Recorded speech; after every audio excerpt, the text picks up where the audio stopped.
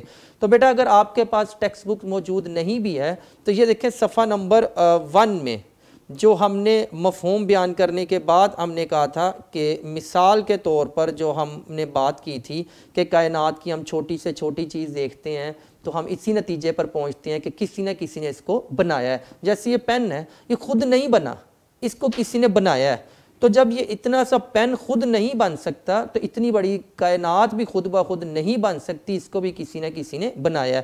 تو یہ دیکھیں بیٹا، یہ ساری بات آپ کی یہاں پہ لکھی ہے کہ مکان کو دیکھیں تو معمار کا تصور، معمار کہتے ہیں مستری کو، آ جاتا ہے گھڑی کو دیکھیں تو گھڑی ساز کا تصور، یعنی ان کے بنانے والے کی طرف ذہن جاتا ہے۔ تو جب ہم اتنی بڑی کائنات پر غور کرتے ہیں تو ہمارے خیال میں یہی آتا ہے کہ اس کو بھی ایک ذات نے بنایا ہے اور وہ اللہ پاک کی ہے۔ تو یہ آپ بیٹا جی کتاب میں دیکھ سکتے ہیں۔ تو ہم وجود باری تعالیٰ پر دلائل کی تفصیل پڑھیں گے۔ پہلے ہم نے ان کو مختصر بتایا کہ ہم کائنات سے پڑھیں گے، نمبر 1، نمبر 2 ہم فطرت سے ثابت کریں گے، نمبر 3 ہم عقل سے یہ بات ثابت کر دیں گے کہ کائنات کے اندر اللہ پاک موجود ہے۔ تو اب ہم ان کی تفصیل پڑھیں گے۔ سب سے پہلے نمبر 1 ہے کہ کائنات سے، کائنات کی مختلف چیزوں پر غور کرنے کے بعد یہ بات ثابت ہوگی کہ کائنات میں اللہ پاک موجود ہے۔ نمبر 1 ہے تخلیق کائنات، نمبر 1 ہے تخلیق کائنات، کہ کائنات کی تخلیق، کائنات کی پیدائش پر غور کریں کہ جب ہم کائنات کو پڑھتے ہیں، جب ہم کائنات پہ ریسرچ کرتے ہیں یا ہم مطالعہ کرتے ہیں تو ہم یہ دیکھتے ہیں کہ اتنی بڑی کائنات کہ جس کے اندر زمین اور پھر اس کے بعد 7 آسمان، وہ بھی بغیر ستونوں کے کھڑے ہیں، یہ کوئی انسان نہیں بنا سکتا، یہ انسان کے بس کی بات نہیں ہے، بلکہ یہ کائنات انسان سے بڑھ کر کوئی ذات ہے جو اس کائنات کو بنا سکتی ہے، اور وہ اللہ پاک کی ذات ہے۔ تو جس ذات نے یہ کائنات بنائی ہے وہ ذات اس کائنات کے اندر موجود بھی ہے۔ تو یہ بیٹا جی آپ نے جب آپ لکھیں گے، ہیڈنگ دیں گے نمبر 1 کائنات سے، تو اس کے نیچے آپ نے لکھنا ہے نمبر 1 تخلیق کائنات۔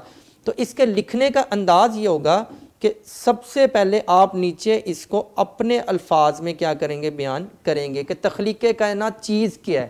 کہ آپ لکھیں گے کہ جب ہم کائنات کا مطالعہ کرتے ہیں یا جب ہم کائنات کو پڑھتے ہیں تو ہم یہ دیکھتے ہیں کہ اتنی بڑی کائنات اللہ کے علاوہ کوئی اور نہیں بنا سکتا، اس کو بنانے والی صرف اللہ کی ذات ہے، اور جو ذات بناتی ہے وہ ذات اس کائنات میں موجود بھی ہے۔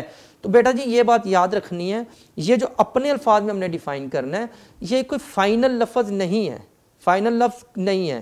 آپ کیا کریں گے؟ آپ اس کو سمجھیں گے، آپ اپنے الفاظ میں اس کو لکھیں گے۔ تو اپنے الفاظ میں لکھنے کے بعد نیچے پھر آپ نے لکھنا ہے جیسا کہ قرآن مجید میں ارشاد ہے۔ آپ نیچے یہ لائن لکھیں گے جیسا کہ قرآن مجید میں ارشاد ہے۔ یہ لائن لکھنے کے بعد پھر نیچے آپ نے لکھنا ہے ترجمہ۔ تو آپ اگر اپنی کتاب کے صفحہ نمبر 1 پہ دیکھیں تو وہاں پہ نیچے آیت لکھی ہوگی افی اللہ شک فاطر السماوات والارض، کیا آپ کو شک ہے کہ آسمان اور زمین اللہ نے پیدا کی ہیں؟ تو ہمیں کوئی شک نہیں ہے، ہمیں یقین ہے کہ کائنات کا مالک اور خالق کون ہے؟ اللہ پاک کی ذات۔ تو جو کائنات کا مالک ہے وہ اس کائنات کے اندر موجود بھی ہے۔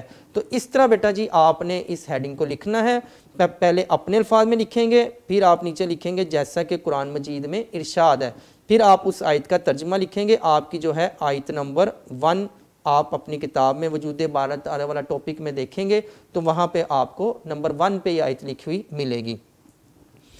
اس کے بعد بیٹا جی آپ دیکھیں گے دوسری تکمیل کائنات، آیت نمبر 2 دیکھیں آپ کی کتاب کے اندر لکھی ہوگی آیت نمبر 2 تکمیل کائنات، کہ آپ کائنات کی تکمیل، کہ اگر آپ کائنات پر غور کریں تو آپ یہ دیکھیں گے کہ اتنی بڑی اور مکمل کائنات اللہ کے علاوہ کوئی اور نہیں بنا سکتا، جیسا کہ اللہ تعالیٰ نے ہمیں خود کہا ہے کہ آپ اس کائنات پر غور کریں، آپ کائنات پہ اپنی نظر بار بار ڈالیں، بار بار نظر دیکھیں، اور آپ اس کے اندر آپ کو تھوڑا سا بھی فرق یا کمی محسوس نہیں ہوگی کہ اس کائنات کے اندر اس چیز کی کمی ہے۔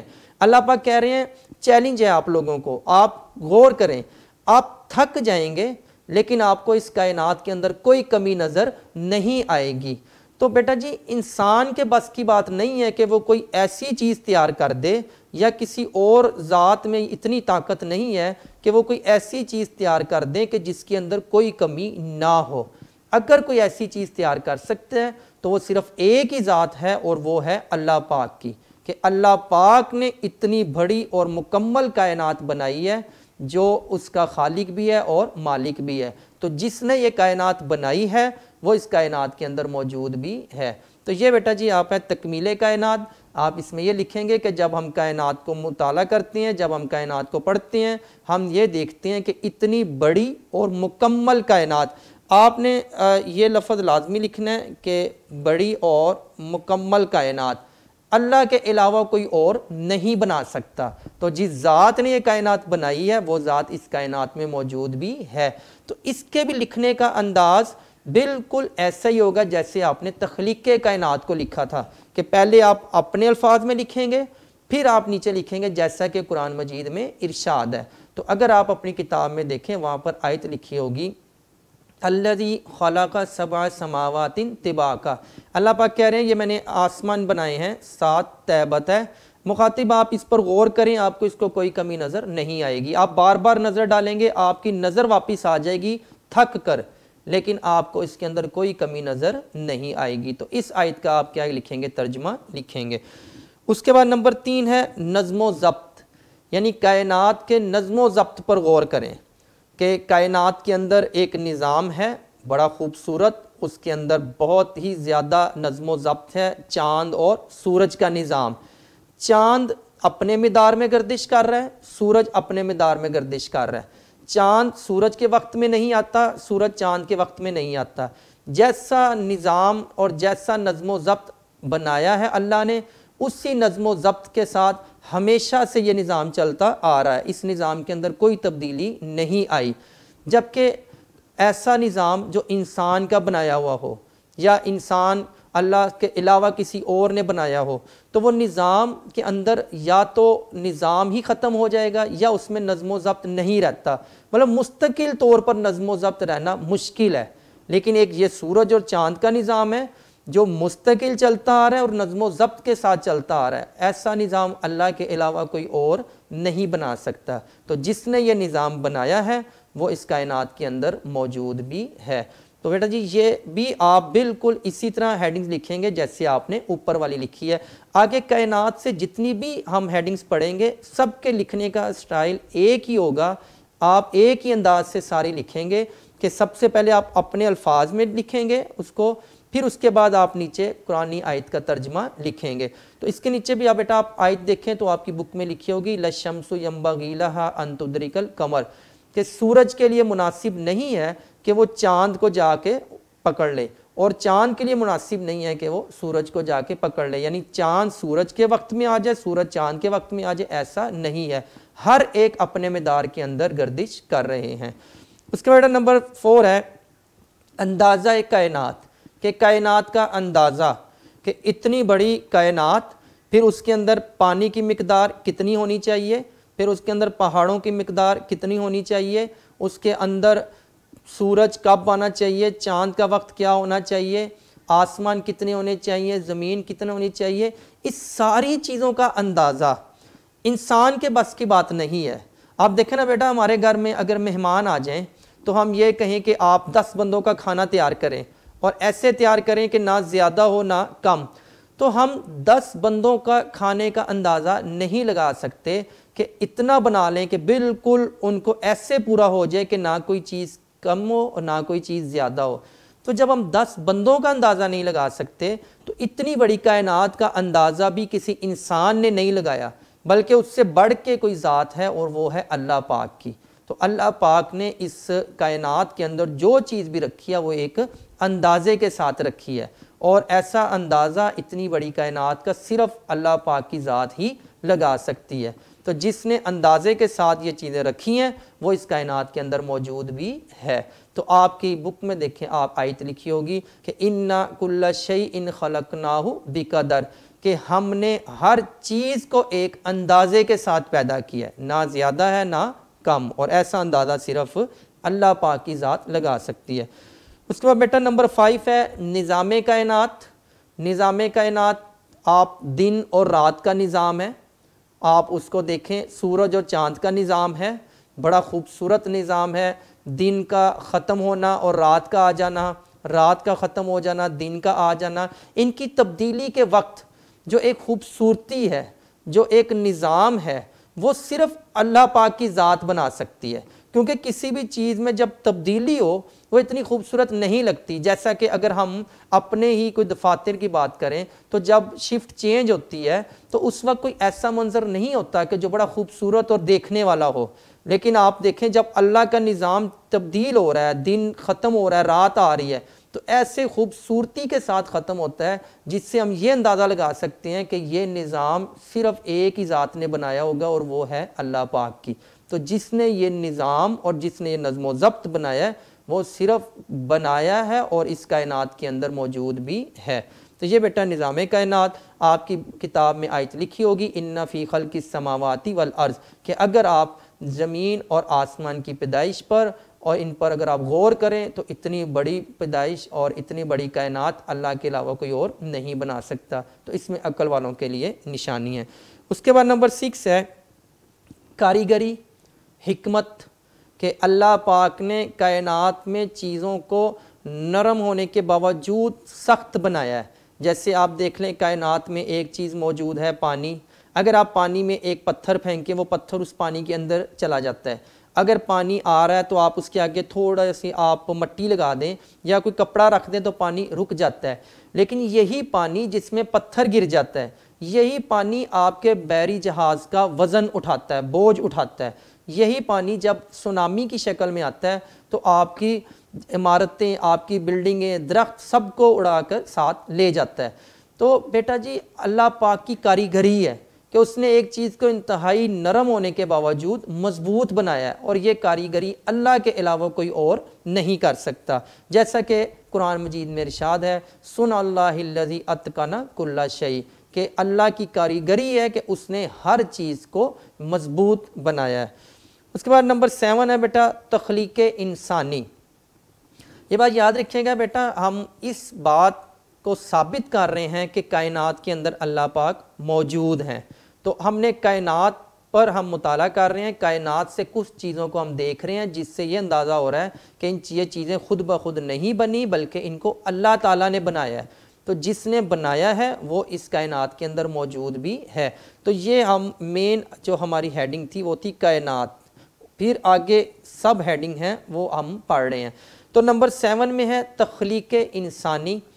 اللہ پاک فرما رہے ہیں کہ آپ انسان کی تخلیق پر غور کریں، انسان کی پیدائش پر غور کریں، تو آپ اسی نتیجے پر پہنچیں گے کہ انسان خود بخود پیدا نہیں ہوا، یا انسان کو کسی اور ذات نے پیدا نہیں کیا، بلکہ انسان کو پیدا کرنے والی ایک ہی ذات ہے اور وہ ہے اللہ پاک کی، جیسا کہ اللہ پاک خود قرآن مجید میں ارشاد فرما رہے ہیں کہ ام خلقوا من غیر شیء ام هم الخالقون، کہ اے انسان آپ مجھے نا اس سوال کا جواب دے دیں کہ کیا آپ لوگوں کو کسی اور نے پیدا کیا ہے یا آپ اپنے خود خالق ہیں؟ تو اس کا جواب یہی ہے کہ نہ ہمیں کسی اور نے پیدا کیا ہے نہ ہم خود خالق ہیں، بلکہ ہمارے خالق، ہمارے مالک صرف اللہ تعالیٰ کی ذات ہے، اور اسی ذات نے ہمیں پیدا کیا ہے اور وہی ذات ہماری خالق ہے۔ تو جس ذات نے ہمیں پیدا کیا ہے وہ ذات اس کائنات کے اندر موجود بھی ہے۔ تو یہ بیٹا جی ہم نے کائنات سے یہ بات ثابت کی ہے کہ کائنات کی مختلف چیزوں پر جب ہم غور کرتے ہیں تو ہم اسی نتیجے پر پہنچتے ہیں کہ کائنات کے اندر اللہ پاک موجود ہیں، اور کائنات کو بنانے والی ذات اللہ پاک کی ہے، تو جس نے یہ سب کچھ بنایا ہے وہ اس کائنات کے اندر موجود بھی ہے۔ تو یہ آپ کے کائنات سے جو ہے تفصیل یہ مکمل ہوئی۔ تو اس کے بعد اگر آپ کے پاس ٹیکسٹ بک موجود ہے تو آپ صفحہ نمبر 2 پہ دیکھ لیں، اگر نہیں بھی ہے تو آپ کے سامنے یہ صفحہ میں نے لگایا ہے، سب سے پہلے دیکھیں بیٹا اوپر یہ آیت لکھی ہوئی ہے افِلَّهِ شَكٌّ فَاطِرِ السَّمَاوَاتِ وَالْأَرْضِ. اگر آپ کے پاس بک موجود ہے تو جیسے میں نے ان آیات کے اوپر ہیڈنگز لکھ دی ہیں، آپ بھی کتاب کے اوپر بھی ایسے لکھ لیں کہ اس آیت کے اوپر آپ لکھیں گے تخلیق کائنات، کہ کائنات کی تخلیق سے ہم نے ثابت کیا تھا کہ کائنات میں اللہ موجود ہیں. اس کے بعد دیکھیں نمبر 2 ہے الذی خلق سبع سماوات طباقا. تو اس کے اوپر آپ لکھ سکتے ہیں تکمیل کائنات، یعنی مکمل کائنات اللہ کے علاوہ کوئی اور نہیں بنا سکتا. اس کے بعد آیت نمبر 3 ہے لَلشَّمْسُ يَنبَغِي لَهَا أَن تُدْرِكَ الْقَمَرَ. تو آپ اس کے اوپر یہ ہیڈنگ لکھ سکتے ہیں نظم و ضبط، یعنی سورج اور چاند کے نظام میں ایسا نظم و ضبط ہے جو اللہ کے علاوہ کوئی اور نہیں بنا سکتا. اس کے بعد نمبر 4 ہے اندازہ کائنات، کہ کائنات کے اندر کون سی چیز کتنی مقدار میں ہونی چاہیے یہ اللہ کے علاوہ کوئی اور اندازہ نہیں لگا سکتا. تو یہ آیت لکھی ہوئی ہے اِنَّا كُلَّ شَيْءٍ خَلَقْنَاهُ بِقَدَرٍ، کہ ہم نے ہر چیز کو کیا کیا، اندازے سے پیدا کیا. اس کے بعد نیکسٹ آیت ہے اِنَّ فِي خَلْقِ السَّمَاوَاتِ وَالْأَرْضِ وَاخْتِلَافِ اللَّيْلِ. آپ اس کے اوپر ایڈنگ لکھیں گے نظام کائنات، کہ کائنات کے نظام پر جب ہم غور کرتے ہیں تو ہم یہ دیکھتے ہیں ایسے خوبصورت نظام اللہ کے علاوہ کوئی اور نہیں بنا سکتا. اس کے بعد بیٹا نیکسٹ آیت ہے سن اللہ الذی اتقن کل شیء، کہ اللہ کی کاریگری ہے کہ اس نے ہر چیز کو مضبوط بنایا. جیسے پانی کی آپ کو اگزامپل دی گئی تو آپ اس کو بریکٹ میں آگے حکمت بھی لکھ سکتے ہیں کہ کاریگری اللہ کی حکمت. آخر میں جو آیت دی گئی ہے ام خلقوا من غیر شیء ام هم الخالقون، کہ تخلیق انسانی پر غور کریں کہ اللہ نے ہی ہمیں پیدا کیا اور وہی کیا ہے ہمارا خالق ہے اور مالک ہے. تو یہاں پر آپ کا جو نمبر 1 3 طریقوں سے ہم نے ثابت کرنا تھا، کائنات سے، فطرت سے اور عقل سے. تو کائنات سے یہاں پر دلائل کیا ہو گئے مکمل. یہ کائنات کے دلائل آپ کے سامنے صفحہ بھی میں نے پیش کر دیا ہے، اس پر یہ لکھا ہوا ہے. اس کے بعد نمبر 2 ہے فطرت سے. ہم نے فطرت سے ثابت کرنا ہے کہ بالفرض جیسے میں نے آپ کو پہلے بھی بتایا، ایک شخص یہ کہے کہ میں نے کائنات پر غور نہیں کیا، تو ہم کہتے ہیں چلیں آپ کائنات کو چھوڑیں، آپ اپنی فطرت پر غور کریں، اپنی نیچر پر غور کریں، تو آپ اسی نتیجے پر پہنچیں گے کہ کائنات میں اللہ پاک موجود ہے. تو اگر آپ کے پاس کتاب موجود ہے تو یہ جو لائن لکھی ہوئی ہے کہ جس طرح زمین آسمان اور ساری کائنات وجود باری تعالیٰ کی گواہی دیتی ہے، اسی طرح انسان کی فطرت کی آواز بھی یہی ہے. تو یہاں سے بیٹا جی نمبر 2 شروع ہو رہا ہے فطرت سے. تو یہاں پر آپ یہ ہیڈنگ لکھ سکتے ہیں نمبر 2 فطرت سے، اس سے آگے یہ فطرت سے چلتا رہے گا. تو نمبر 2 فطرت انسانی سے، اس میں اب 2 چیزیں پہلے سمجھ لیں. ایک ہے آثار قدیمہ. آثار قدیمہ یہ ہے کہ جب ہم کوئی پرانی آثار کو ہم پڑھتے ہیں یا ہم تاریخ کو پڑھتے ہیں تو ہم پرانی چیزوں کا اندازہ لگاتے ہیں. اس کے بعد نمبر 2 لکھا ہوا ہے عہد الست. عہد الست وہ وعدہ جو اللہ تعالیٰ نے انسانوں کو اس دنیا میں بھیجنے سے پہلے، اللہ تعالیٰ نے جتنے بھی انسان حضرت آدم علیہ السلام سے لے کر قیامت تک جو بھی اس دنیا میں آئے گا، اللہ نے ان سارے انسانوں کی ارواح کو، روحوں کو جمع کیا. جمع کرنے کے بعد اللہ نے ہم سب سے ایک سوال کیا کہ الستُ بربکم، کیا میں تمہارا رب نہیں ہوں؟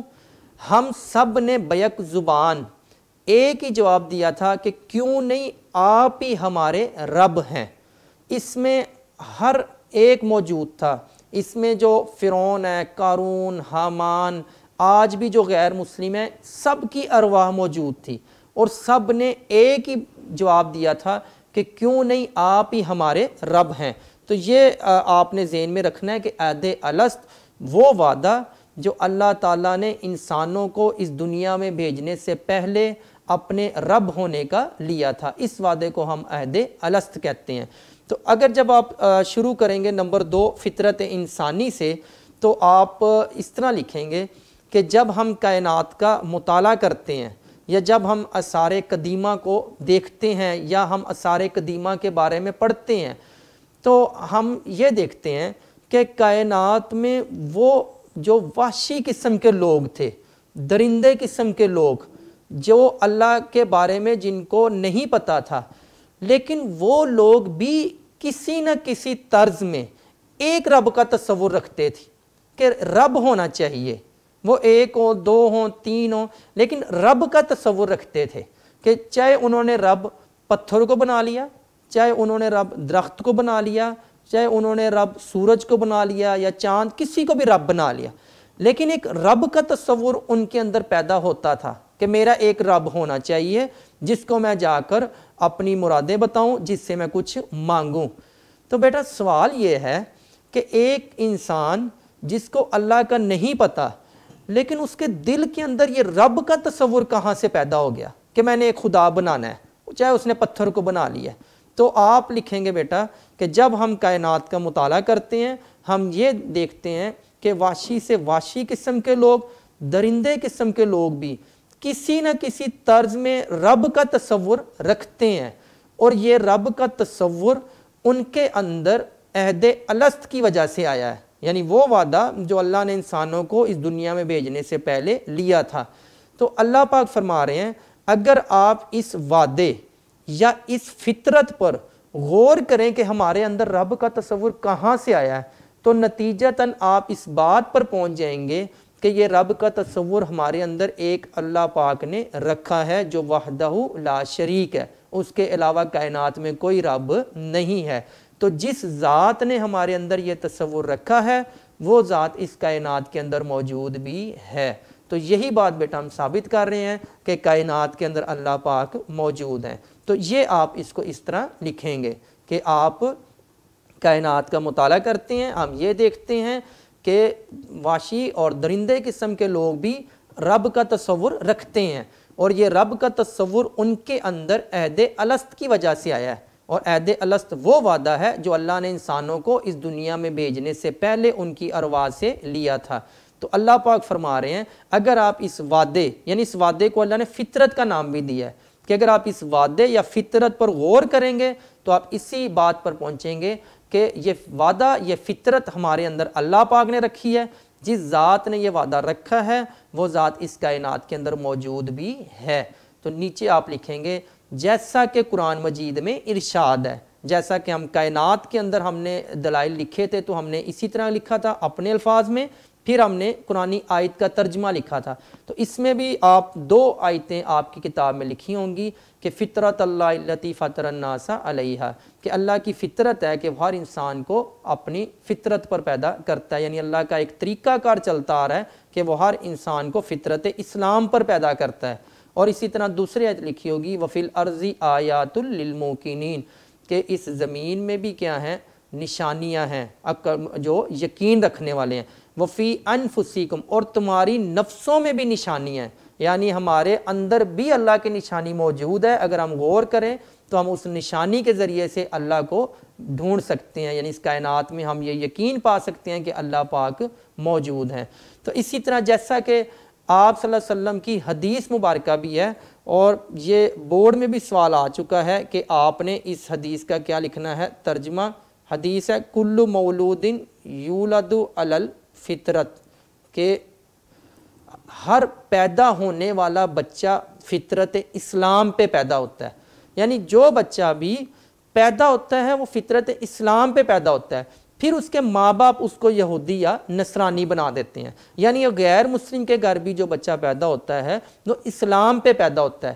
کیوں؟ کیونکہ ابھی ہم نے پیچھے پڑھا ہے کہ عہد الست، ہم سب نے اللہ سے یہ کہا تھا کہ آپ ہی ہمارے رب ہیں، تو اللہ نے یہ چیز فطرت بنا کے ہمارے اندر رکھ دی، اور یہ فطرت اسلام ہے، اور فطرت اسلام پہ ہی ہر بچہ پیدا ہوتا ہے، پھر اس کو کیا کر دیا جاتا ہے، اسلام سے کنورٹ کر دیا جاتا ہے، یہودی نصرانی یا جو بھی ماں باپ کا مذہب ہے اس کے مطابق اس کو بدل دیا جاتا ہے۔ تو یہ بیٹا جی حدیث کا آپ کو ترجمہ آنا چاہیے کہ کل مولود یولد علی الفطرت، کہ ہر پیدا ہونے والا بچہ فطرت اسلام پہ پیدا ہوتا ہے، پھر اس کے ماں باپ اس کو یہودی یا نصرانی بنا دیتے ہیں۔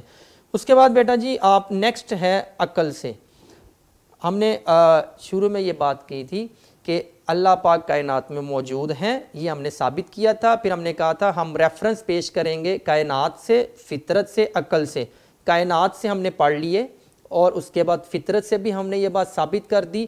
اب ہے نمبر 3 عقل سے، کہ اگر غور کیا جائے، اگر غور و فکر کیا جائے، اگر سوچا جائے کہ کائنات میں کتنے رب ہیں، اور کون سا رب ہے، تو نتیجتاً ہم اسی بات پر پہنچیں گے کہ کائنات میں رب ایک ہی ہیں اور وہ اللہ پاک کی ذات ہیں۔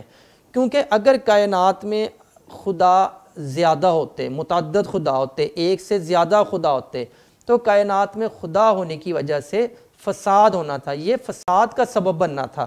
مطلب ایک خدا یہ چاہتا کہ بارش ہو، دوسرا یہ چاہتا کہ نہیں دھوپ نکلے، تو اس کی وجہ سے فساد ہونا تھا، اور کائنات میں آج تک خدا ہونے کی وجہ سے فساد نہیں ہوا۔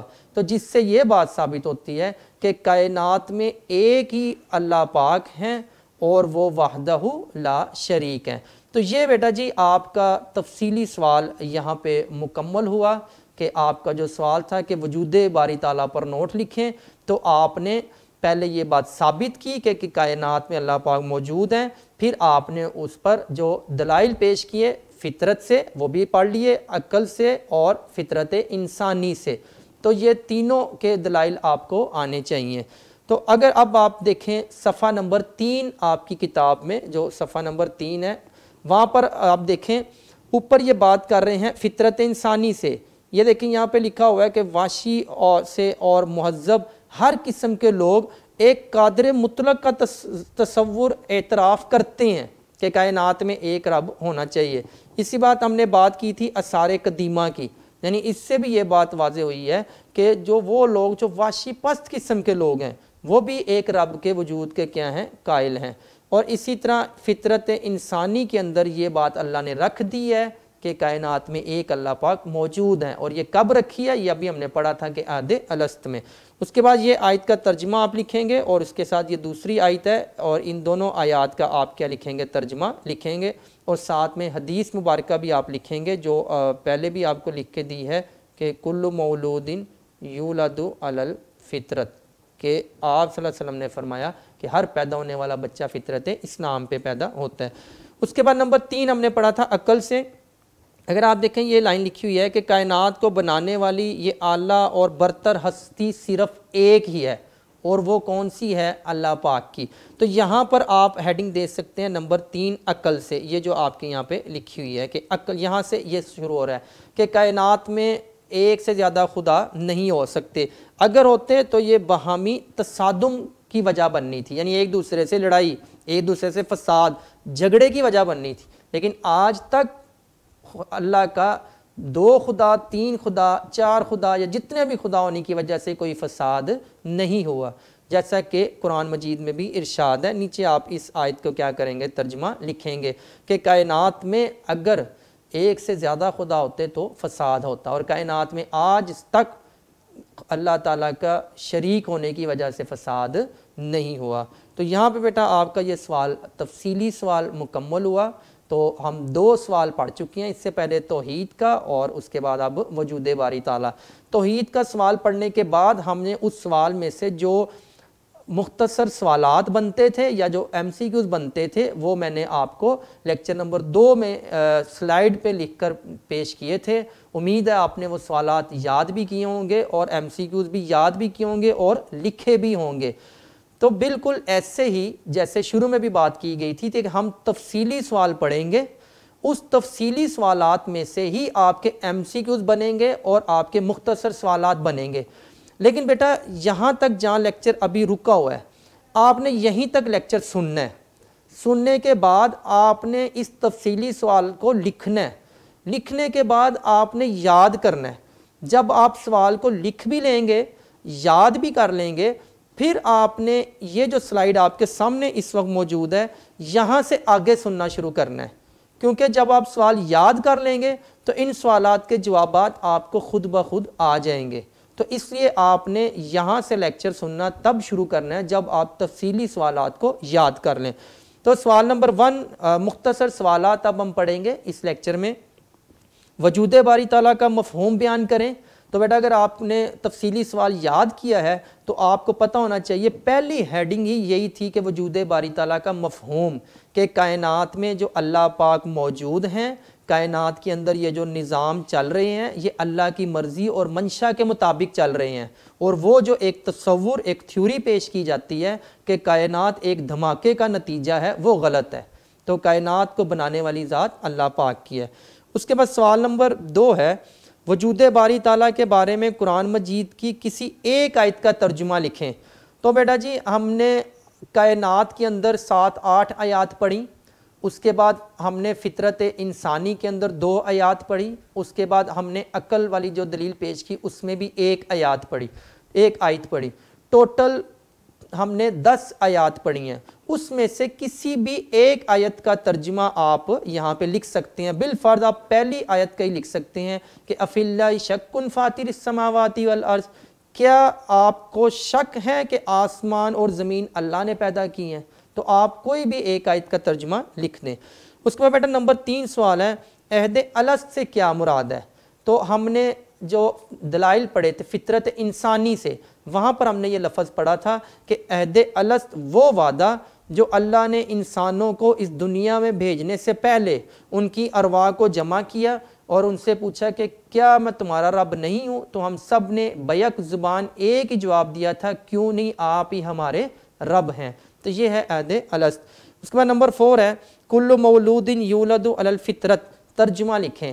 تو اب بیٹا ابھی ہم نے جب فطرت انسانی پڑھا تو اس میں نے آپ کو بتایا تھا کہ یہ آپ صلی اللہ علیہ وسلم کی حدیث مبارکہ ہے کہ ہر پیدا ہونے والا بچہ فطرت اسلام پہ پیدا ہوتا ہے، پھر اس کے ماں باپ اس کو یہودی یا نصرانی بنا دیتے ہیں۔ تو اس حدیث کا میں نے آپ کو مطلب بھی سمجھا دیا کہ اگر ایک کافر کے گھر بھی بچہ پیدا ہوتا ہے تو وہ فطرت اسلام پہ پیدا ہوتا ہے، پھر اس کے ماں باپ اس کو کیا کرتے ہیں، اس کو اسلام سے دور کرتے ہیں۔ اس کے بعد نمبر 5 ہے، اللہ تعالیٰ کی حکمت اور کاریگری کی نشانی کیا ہے؟ تو بیٹا اگر آپ کو کائنات کے اندر جو دلائل ہم نے پڑھے ہیں وہ اگر آپ کو یاد ہو تو وہاں پہ ہم نے ایک آیت پڑھی تھی، سن اللہ الذی اتقن کل شیء، کہ اللہ کی کاریگری، اللہ کی حکمت یہ ہے کہ اللہ نے چیزوں کو انتہائی نرم ہونے کے باوجود مضبوط بنایا ہے۔ جیسا کہ ہم نے پانی کی مثال دی تھی کہ پانی کے اندر اگر ایک پتھر پھینکا جائے تو وہ پتھر پانی کے اندر گر جاتا ہے، لیکن یہی پانی آپ کے بحری جہاز کا بوجھ بھی اٹھاتا ہے۔ تو یہ اللہ کی کاریگری ہے۔ اس کے بعد نمبر 6 ہے، وَهُوَ حَسِيرٌ کا معنی لکھیں۔ تو اگر آپ کو یاد ہو ہم نے تکمیل کائنات پڑھا تھا کہ کائنات کی تکمیل پر ہم غور کریں تو ہم اس نتیجے پر پہنچتے ہیں کہ اتنی مکمل کائنات اللہ کے علاوہ کوئی اور نہیں بنا سکتا۔ تو وہاں پر آپ دیکھیں آیت لکھی ہوگی الذی خلق سبع سماوات طباقا، اس آیت کے آخر میں آپ دیکھیں گے تو وہاں پر یہ لفظ لکھا ہوگا وَهُوَ حَسِيرٌ، کہ آپ کی آنکھیں تھک جائیں گی لیکن آپ کو کوئی کمی نظر نہیں آئے گی۔ اس کے بعد نمبر 7 ہے، لَوْ كَانَ فِيهِمَا آلِهَةٌ إِلَّا اللَّهُ لَفَسَدَتَا کا ترجمہ لکھیں کہ کائنات میں اگر اللہ کے علاوہ یا ایک سے زیادہ خدا ہوتے تو کائنات میں کیا ہوتا، فساد ہوتا۔ اس کے بعد سوال نمبر 8 ہے، وجود باری تعالیٰ پر کوئی سے 2 دلائل لکھیں۔ تو بیٹا ہم نے کائنات کے اندر 7-8 پڑھے ہیں، پھر فطرت انسانی پڑھا ہے، پھر عقل، ان میں سے کوئی سے بھی 2 آپ لکھ سکتے ہیں۔ آپ اوپر ہیڈنگ دیں گے تکمیل کائنات، نیچے آپ اس کو اپنے الفاظ میں لکھیں گے، پھر آیت کا ترجمہ لکھیں گے جس طرح پہلے آپ کو پڑھایا گیا، بالکل اسی انداز میں آپ نے کوئی سے 2 لکھنے ہیں۔ نمبر 9 سوال ہے، کس چیز پر ایمان لانا انسان کی فطرت میں داخل ہے؟ تو بیٹا اگر آپ کو سوال یاد ہے تو آپ کو یاد ہونا چاہیے فطرت انسانی میں ہم نے یہ پڑھا تھا کہ اللہ تعالیٰ پر ایمان لانا، قادر مطلق پر ایمان لانا ہماری فطرت میں داخل ہے۔ اور کب فطرت میں رکھا گیا؟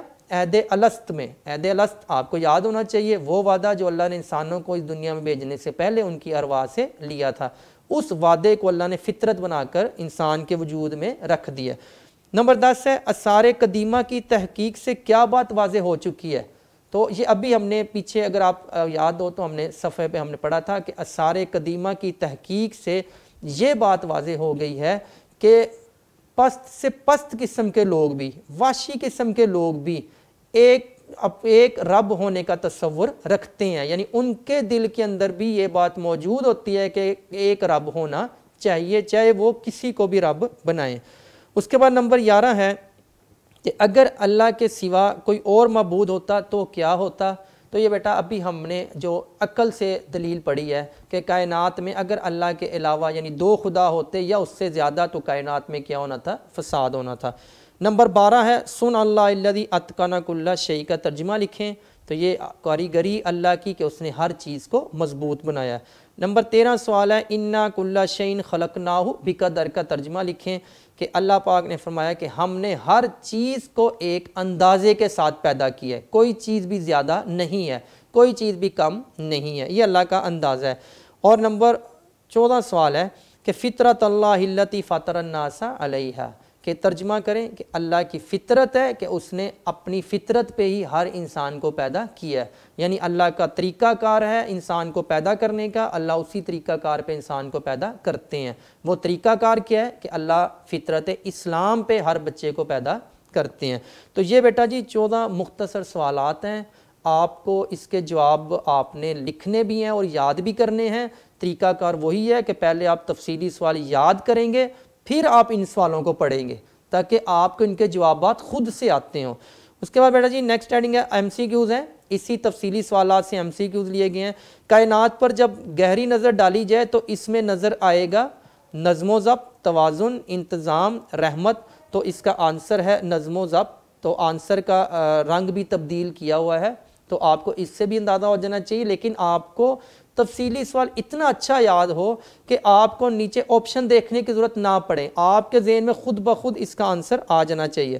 نمبر 2 ہے اللہ تعالیٰ نے آسمان بنائے کتنے، یہ بھی ہم آیات کے اندر بھی پڑھ کے آ چکے ہیں کہ اللہ پاک نے 7 آسمان بنائے ہیں۔ نمبر 3 ہے توحید کا عقیدہ انسانی ڈیش میں شامل ہے، تو یہ بات ہم بار بار پڑھتے آئے ہیں کہ انسانی فطرت کے اندر یہ بات شامل ہے کہ اللہ پاک کائنات میں اکیلے ہیں۔ اس کے بعد نمبر 4 ہے انسانی فطرت میں شامل ہے، انسانی فطرت میں شامل ہے عقیدہ توحید۔ یہ جو 2 ایم سی کیوز ہیں یہ ان کا جواب تقریباً ایک ہی ہے اور تھوڑی سی سٹیٹمنٹ کے اندر فرق ہے، کیونکہ بورڈ میں دونوں سٹیٹمنٹ سے آئے ہیں اس لیے یہاں پہ دونوں لکھی گئی ہیں۔ نمبر 5 ہے کہ اگر ایک سے زیادہ خدا ہوتے تو ان کے درمیان ہو جاتا، تو آپ کو بیٹا آپشن پڑھنے کی ضرورت نہیں ہے، تفصیلی سوال اتنا اچھا یاد ہو کہ آپ کو آنسر خود بخود سمجھ آ جائے کہ 2 سے زیادہ خدا ہوتے تو کائنات میں کیا ہوتا، فساد۔ اس کے بعد نمبر 6 ہے فاطر کے معنی لکھیں۔ اگر آپ آیت نمبر 1 دیکھیں فی اللہ شکن فاطر السماوات والارض، تو آنسر کیا ہے، بنانے والا، یعنی آسمانوں اور زمینوں کو بنانے والے اللہ پاک کی ذات ہے۔ اس کے بعد نمبر 7 ہے سورج اور چاند گردش کر رہا ہے، تو اگر آپ کو تفصیلی سوال یاد ہے تو وہاں پہ آپ نے ترجمہ پڑھا تھا کہ سورج کی مجال نہیں کہ وہ چاند کو پکڑ لے، چاند کی مجال نہیں کہ وہ سورج کو پکڑ لے، ہر ایک اپنے مدار میں گردش کر رہے ہیں۔ تو نیچے آپشن دیکھیں، آپشن میں دیکھیں لکھا ہوا ہے اپنے مدار، تو آپ کو یہ آنسر آنا چاہیے۔ اس کے بعد نمبر 8 ہے انسانی تاریخ کے مطالعے سے ہر طرح کی قوم میں کس کا وجود ملتا ہے، تو آپ آپشن دیکھیں نیکی کا، قادر مطلق کا، شریک کا اور آگ کا۔ اگر آپ کو تفصیلی سوال یاد ہو وہاں پر میں نے قادر مطلق کے نیچے ایسے لائن بھی لگائی تھی تاکہ آپ کو وہ لفظ ذہن میں بیٹھ جائے کہ ہر طرح کی قوم کے اندر قادر مطلق کا تصور موجود ہوتا ہے، یعنی رب کا تصور موجود ہوتا ہے، آگے ان کی مرضی ہے، وہ رب جس کو مرضی بنا لیں، بس ہم نے یہ غور کرنا ہے کہ یہ تصور آیا کہاں سے ہے، تو ہم یہ بات ثابت کر دیں گے کہ کائنات میں اللہ موجود ہے۔ نمبر 9 ہے افی اللہ شکن فاطر السماوات والارض، یہ دیکھیں یہ فاطر کا لفظ ہے، اور یہ آپ ایم سی کیو 6 دیکھیں تو اس کا معنی بھی پوچھا گیا ہے آپ سے کہ کیا شک ہے آپ کو کہ آسمان اور زمین اللہ نے پیدا کی ہیں، نیچے پوچھا یہ کس سورت سے یہ آیت لی گئی ہے، تو یہ آیت لی گئی ہے سورت ابراہیم۔ اگر آپ وہ صفحہ دیکھیں جہاں پر یہ آیات لکھی ہیں، آیات کے بالکل آخر میں آپ دیکھیں گے کہ بریکٹ کی شکل میں آپ نیچے دیکھیں گے کہ صورتوں کے نام لکھے ہوئے موجود ہیں، آپ کو ان کا آئیڈیا ہونا چاہیے کہ وہ کس صورت میں ہے۔ اس کے بعد نمبر 10 ایم سی کیوز ہے کل مولود یولد علی الفطرت۔ میں آپ سے پھر کہہ رہا ہوں بیٹا یہ بڑا اہم سوال ہے، آپ کو اس کا ترجمہ لازمی آنا چاہیے، اور آپ کو یہ بھی پتہ ہونا چاہیے کہ ایم سی کیوز میں آپ سے یہ پوچھا گیا ہے کہ یہ حدیث ہے، یہ اجماع امت ہے، قیاس ہے یا اجتہاد ہے، تو بیٹا جی یہ ہے حدیث، تو یہ جو اجماع امت پر رنگ ہو گیا یہ غلطی سے ہو گیا، تو اس کا آنسر کیا ہے کہ یہ حدیث ہے کہ کل مولود یولد علی الفطرت۔ تو یہ بیٹا جی آپ کا ایک مکمل سوال تھا کہ وجود باری تعالیٰ پر نوٹ لکھیں۔ ہم نے اس کا بڑا تفصیلی آنسر پڑھا، ہم نے 3 طرح سے یہ بات ثابت کر دی کہ کائنات میں اللہ پاک موجود ہیں، فطرت سے ثابت کیا، پھر اس کے بعد ہم نے کائنات سے اور عقل سے۔ اس کے بعد اس تفصیلی سوالات میں جو بھی MCQs اور مختصر سوالات بن سکتے تھے وہ آپ کے سامنے لکھ کر آپ پیش کر دیے ہیں۔ اس کے باوجود بھی اگر آپ کو کوئی سوال یا کوئی جواب سمجھ نہ آئے تو آپ کمنٹ لازمی کریں، تو آپ کو وہاں پر جواب دیا جائے گا۔ اور اپنا خیال رکھیے گا۔ اللہ تعالیٰ آپ کا حامی و ناصر۔ اللہ حافظ۔